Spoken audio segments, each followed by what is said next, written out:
I have always loved afternoon naps. Not because I was lazy, and definitely not because I hated life. I just felt better after them. People used to joke about it. You're just lazy, they said, or you're too young to need a nap. But deep down, I knew something different. I knew that when I did a nap, I felt worse. I felt unclear, unfocused, and simply not good. When I did nap instead, I felt like myself again. So instead of stopping, I did something different. I started researching, and I found out that science was on my side. Short afternoon naps, around 20 minutes, improve attention, mood, performance, and much more. So today, I'm not here to defend a bad habit. I'm here to talk about a misunderstood one.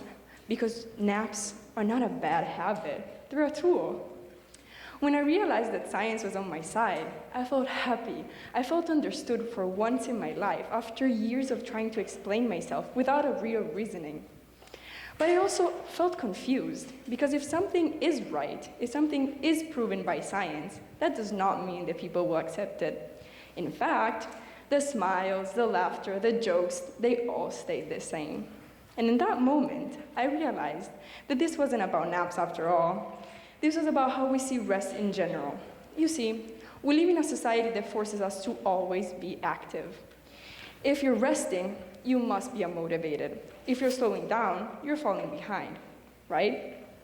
I felt the pressure on myself as well. So I figured I should just push through, be stronger, do as they say. So I did. I started to skip naps, and as my results showed previously, I felt worse. I couldn't focus, I couldn't memorize, I couldn't perform well as I did before. I just overall felt bad. And one day, while I was still pursuing this non-napping phase of mine, I fell asleep by mistake for around 20 minutes. And when I woke up, I felt better than ever. I was able to do everything that I couldn't before in a span of hours. So I am the experiment, and science backs me up on it. You see, our brains are not designed to stay sharp all day. Almost everyone experiences a dip in attention in the early afternoons. It's not laziness, it's our biological clock talking to us. Rest helps us to reset. That's why almost immediately after it, attention and mood increase. Not only that, but rest also helps to store information. It's almost like pressing a save button while you're sleeping. That's why many people who sleep often learn better than those who don't. Even NASA showed their results when showing that pilots who napped in the afternoons performed better than those who didn't. They showed these results, and they experimented this on people whose mistakes can cost lives. When I realized this, I realized that I was not wasting my time. I was saving my mind, and that rhymed. So something shifted in me. It didn't shift in my brain. It didn't shift in my brain chemistry. It shifted in my mindset.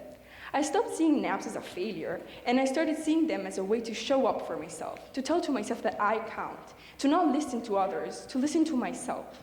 Because that's what I want to leave you with today. Not to always nap, even if it's really good, but to always listen to yourself, because bodies speak quietly. And when you might be looking for answers somewhere else, the best thing you can do is stop, rest, and let your brain breathe for a minute. Thank you.